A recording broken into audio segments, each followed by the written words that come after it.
and welcome to the program. I'm Bill Hitchcock. We are continuing our series on the Southern Flounder Symposium that happened in New Bern this past March. It was a day-long event where we had science and management coming up and revealing their science, talking about where southern flounders go, all sorts of stuff, the migration patterns. Sometimes it's quite fascinating. Today we are going to be visiting with Dr. Rebecca Ashe. She's at East Carolina. She has her BA in anthropology from Smith College, a master's in biology oceanography from University of Rhode Island, and a PhD in biology from oceanography from Scripps Institute of Oceanography at UCal San Diego. She's now at ECU. A lot of things she's going to be talking about. They've researched things such as the otolith, the ear bone, the ovaries of these fish. What else were they looking at? The larvae. They did sonic tags. They had stations at inlets so they could pick up the flounders as they're migrating out or coming back. There are a lot of fascinating stuff. So let's go. This is going to be broken up into 4 or 5 different segments because there's a lot of things that we want to touch on that she covered. But right now, let's go on with Dr. Rebecca Ashe there in New Bern last March and see what she's talking about first. As mentioned, I'm Rebecca Ashe. I'm coming from East Carolina University, and we're going to be talking about offshore habitat use by southern flounder. This is really going to complement the talks by Shelby and Fred quite well. And because of that, they have gone through a lot of the background information, but this is just a review. A large number of fish in this ecosystem use estuarine habitats as juveniles, and then they migrate through inlets to go offshore to reproduce. Because we don't have fisheries offshore, oftentimes there's huge unknowns in terms of where they're going and what they're doing when they're offshore. So this is true of southern flounder as well as many other fish. We have also been hearing about for the last couple of years how this is a very valuable fishery. So this is data from NOAA from 2019, but unfortunately it's been classified as being overfished and experiencing overfishing. So this is information from kind of some of the stock assessment reports that have been put out. And as a result of that, there's been basically kind of declines in the amount of fishing allowed because of regulations. But like one of the questions, as I mentioned, is we don't really know where they go offshore, which has a question leads to like whether we should be managing them at state level or more cooperatively across many states. And this is one of the studies that Fred presented earlier by Verena Wang. This is data showing you basically different genetic populations of southern flounder. The red are one population, the blue are another population. And what you can see is throughout the South Atlantic states, most of the data are blue, indicating that there's one population and that there's a good deal of intermixing between states. Suggesting that like we do need to coordinate with management potentially. However, as I mentioned, we don't really know where they spawn. Fred did an excellent job of reviewing the historical data from this. This is all from the 60s up to the 90s. There has not been any offshore work studying this species largely for decades. From that previous work, early stage larvae have been found on the outer continental shelf. This is have some maps showing those locations. So we thought at the beginning of this work that they're going to that outer continental shelf habitat to spawn. Right off the bat, and we've talked about this a lot, she says, because we don't have fisheries offshore, oftentimes there's a huge unknown in terms of where they're going and what they're doing offshore. She's talking about the southern flounder. We don't have a fisheries offshore. The other thing she says is we don't really know where they go offshore, which leads to whether we should be managing them at a state level or more cooperatively across many states. Well, you're about to find out a little bit more on what she talks about next. And the next thing she's going to be talking about is the acoustic tagging. Fascinating stuff. Okay, so I'll get into our acoustic tagging methods. We had a sample size of 210 fish. They were tagged in Albemarle sound, Pamlico sound, and Core sound. And we had an array of receivers at different locations to track where those fish went. At 21 different locations, we had inshore receivers. These were placed at different inlets the flounder might migrate out through. And then we had an array of 20 offshore receivers that were spaced 1 kilometer apart. Initially, that was at Cape Lookout, and then in our later part of the study, we moved that down south to Frying Pan Shoals. Those acoustic receivers are static, so you only find out about like where a fish is going if they pass by them fairly closely. So in addition to that, we used a wave glider, which is this roving underwater robot to look at spatial patterns in a little bit more depth. So what did we find from tagging? So I do want to highlight we have a couple posters, so this is just kind of a quick overview. But the first thing is we thought at the beginning of the study that there was one answer to where the flounder went, and we've learned that it's more complex. So when they're exiting basically the estuaries through inlets, even if they're tagged at the same location on the same day, they will exit through different locations as shown on this map. And this is work done by a research technician, Caitlin McGarrigle. Another thing that we found is that they're leaving a little bit later than what Fred had found in the New River. So we were finding basically them leaving inlets between mid-November and also mid-December. We looked at this 2 years, and it was pretty consistent for our estuaries across those years. So this might be a spatial difference since we're tagging them a little further to the north. So another thing that we looked at is basically are fish going offshore to this hypothesized spawning area. And we did detect a couple of fish in that hypothesized offshore spawning area. So this is one example of that.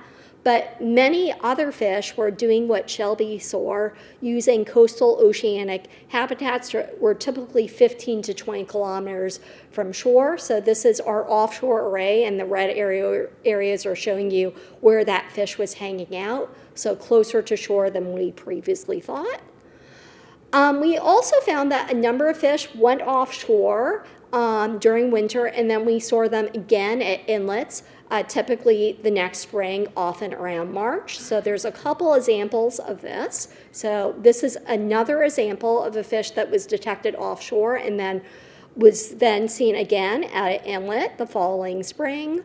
Here's another example. And then this one is one that I actually think is a really cool example. This is over 2 different years, the same fish. So it went offshore, was detected at inlet, and then the next year, we didn't see it exit or go past the inlets, but it was found offshore again on our array. So this is kind of suggesting kind of seasonal patterns across years.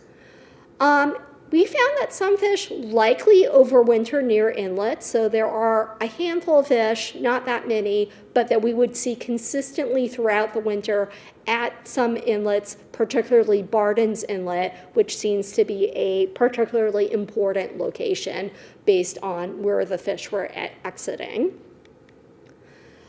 So Joe Leskovich and Tyler Peacock have a poster, but they've been looking at more synthetic patterns across the different species. And from this graph from them, we did see that some fish, rather than going back to the inlets, migrated further south. So we saw fish going southward towards the southern part of Onslow Bay, including the Cape Fear River. We saw fish going towards South Carolina in the Cooper River and the Savannah River in Georgia. So this is a little bit more of that synthesis from Joe and Tyler, and this is showing you all our tag returns that we've seen, or tag detections from 2020 to 2023. And what I want to highlight here is most of these were from North Carolina waters, although a couple of them have been found further south. When you look at directions of movements, most of that direction is towards the southwest. However, this is a plot of each individual fish that we saw movement data, and it's showing you lats and longs of where they are found, so it's really hard to see. There's a bigger version of it on the poster, but what you'll see here is a lot of them look like just dots, so those are fish that did not move a lot, where the ones that look like lines are fish that tend to have more movement. So what we are finding so far is that 75% of the fish or so basically are retentive. They're not moving all that much, where about 25 of them are undergoing longer range of movements. I love what she said. She said at the beginning of the study that there was one answer to where the flounder went, and we've learned that it's more complex, finding basically them leaving inlets between mid-November and also mid-December. Hint, hint, if you're a flounder fisherman. Yes, I know you can't fish right now for flounder. Yes, I know. But keep that in mind. They're leaving the inlets in November and December. Very, very interesting stuff. Now let's move forward. What are we going to talk about next? She's talking, I'll just be quiet. Let's go on back to the research that Rebecca Ashe has done. Great stuff. Okay, so this is Brian's results. These are maps showing you probability of larval origin. So this is based on that model where the larvae would have come from based on currents. And anything that's dark blue, the larvae could have come there. There's a low probability. Anything that's kind of green or yellow or orange, that's a higher probability of a site of origin. And what you can see is across every single year, there's this hot spot in southern Onslow Bay, kind of near Wilmington, where we get a higher probability of larval origin. So these are annual averages. And if you look at kind of basically daily pathways, sometimes you see some more variability. So these were rare, but occasionally you would see these episodic connectivity where the larvae were coming from much further distances from places like Georgia, South Carolina, or Florida. So this is kind of reconciling some of the different results that we've been getting and is really consistent with a lot of the patterns we're seeing from the telemetry. In addition to this, we did offshore surveys looking for fish eggs. These were done in 2 years, February and March. In 2021 and 2022, we collected about 100 samples of ichthyoplankton or larval fish and fish eggs. And from that, we found over 10,000 fish eggs. We then basically sequenced about 1,000 of them using the CO1 gene, which is often referred to as the barcode of life. It's a gene that's basically used to identify species. The maps are showing you our year one data sampling locations. And during the year one, we did find flounder at some of our most offshore sites. There was only one egg identified, but this does confirm that they are actually spawning in our offshore waters.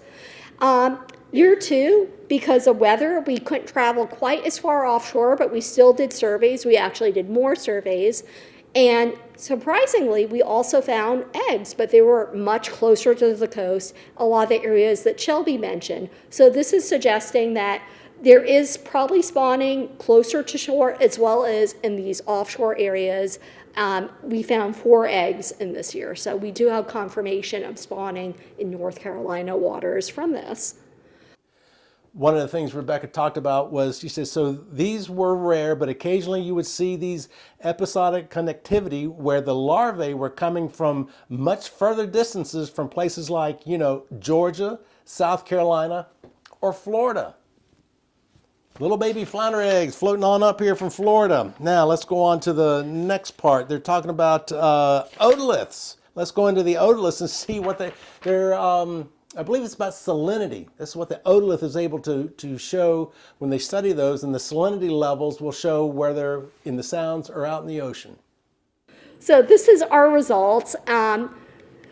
So the first thing that we found is that there was one chemical in particular that seems like it's most important for figuring out where these fish were in the past, and this is strontian. So there's a strong relationship between strontian and the salinity in the water. These are averages from each of our sampling dates, but you can see that basically the more saline environment is, the more strontium that gets incorporated into the otolith. There is a good deal of variability, though, between each individual fish at these sampling locations.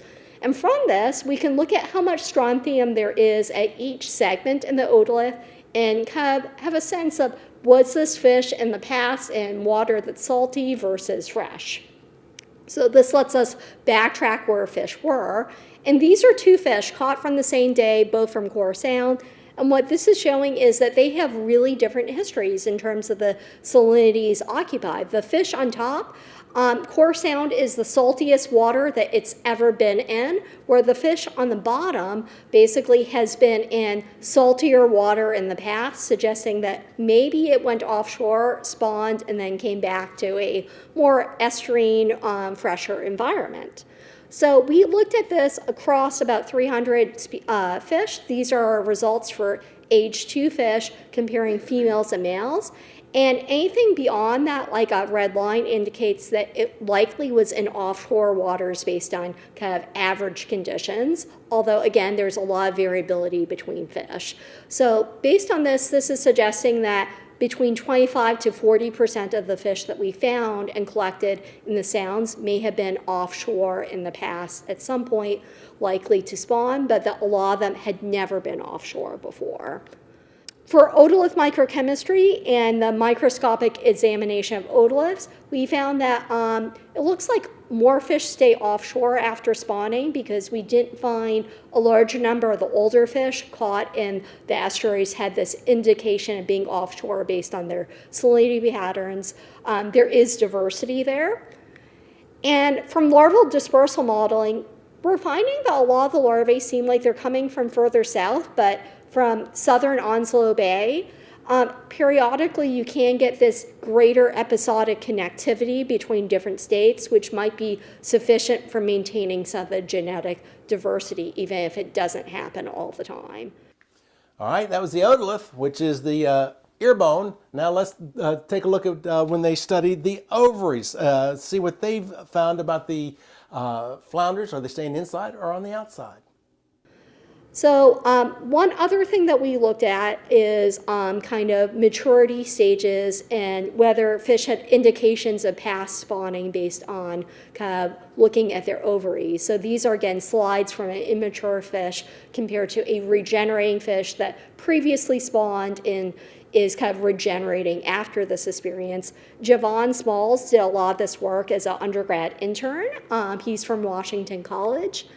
And this is what we found. So we had collections of fish both in fall and summer, and our summer collections were in Pamlico Sound and Cape Fear, and the only place we found large numbers of regenerating fish were our offshore sites sampled offshore of Cape Fear. We had summer samples from the same season in Pamlico Sound, but found very, very few regenerating fish there. So this is suggesting, again, that fish probably are staying offshore in the summer after spawning rather than going back to the estuaries, because otherwise we would have seen more fish in that regenerative stage in Pamlico Sound. Once again, what she said, very fascinating. She says, so this is suggesting again that fish probably are staying offshore in the summer after spawning rather than going back to the estuaries, because otherwise we would have seen more fish in the regenerative stage in Pamlico Sound. Staying offshore. I remember Jimmy Price, by the way, out of Southport, wildlife bait and tackle. Jimmy was a fantastic flounder fisherman, and he used to fish, not exclusively, a lot on the inshore reefs there off the Cape Fear River. He fished there a lot. And you didn't really see that up here in the Carteret County area or any other area. It's always down in that Southport, Lockwood Folly, Cape Fear River area that the guys would fish the inshore reefs for flounder. What's coming up next? Don't know. Let me flip the page here. Well, let's just get on to it. You don't care about what I say. Let's hear what Rebecca has to say. Oh, one more, and then we'll go to lunch. I just have to follow up on that. So does the totality of the science from your professional perspective support a coastwide management of this species? So that is a good question, and I've gone back and forth. Like, my very early results were initially suggesting that we're seeing most of this fish in North Carolina waters, but as we've gone on with the study, we found more from Georgia, South Carolina, and I think that that's because it might take some time for these fish to migrate down south. The other thing is we're dependent on people detecting our fish and uploading the data. From this work and some work that I'm actually doing on a different project, I think North Carolina actually might have better returns on tag detections and sharing data than other states.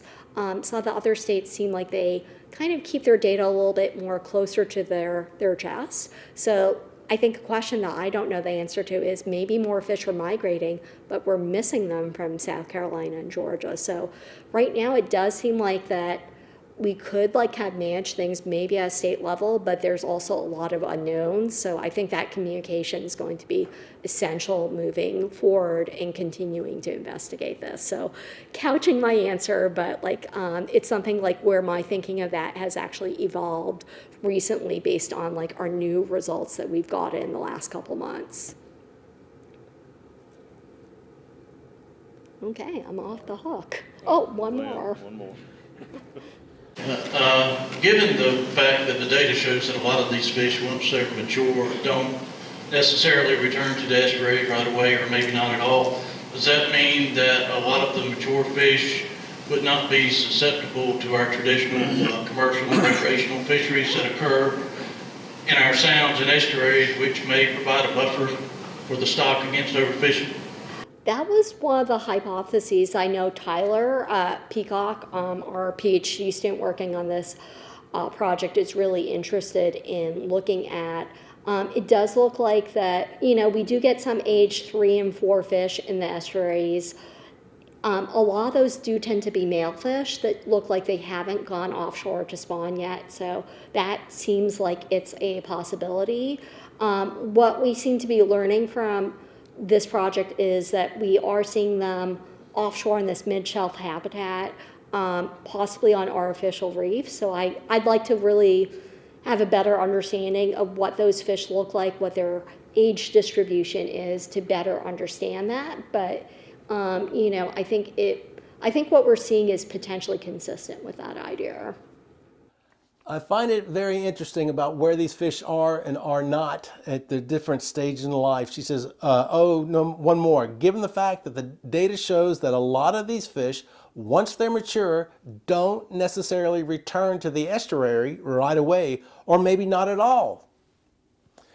And she goes on to say, it does look like that, we do get some age 3 and 4 fish in the estuaries. A lot of those do tend to be male fish that look like they haven't gone offshore to spawn yet. So that seems like a possibility. From the two different speakers that we've listened to, one of the things to me that's sticking out is we're counting the flounders on the inside. Well, the flounders aren't necessarily coming back, or aren't necessarily coming back every year. So maybe the fish that, we're not counting all the fish. That's what it boils down to, because they're not all in the sound. They migrate out, or they migrate on down south.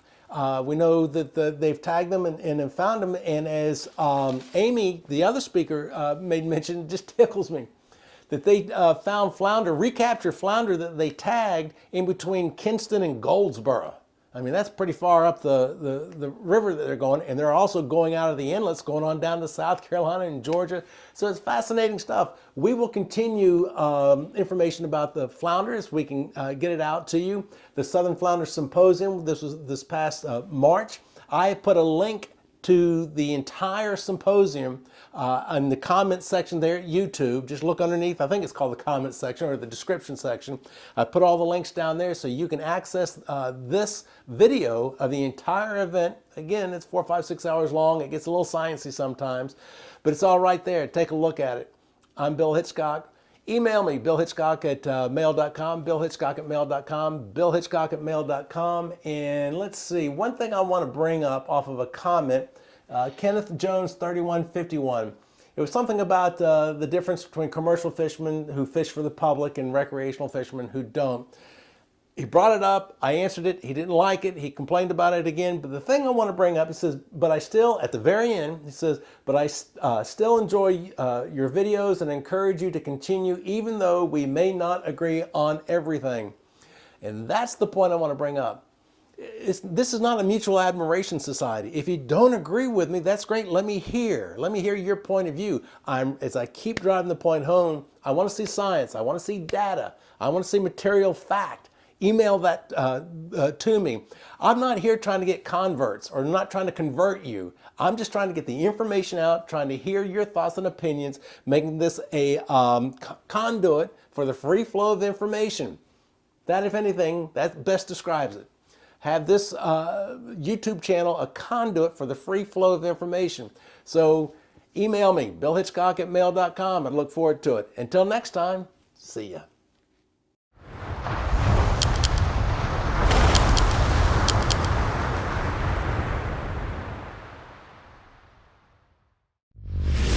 Hitchcock Television.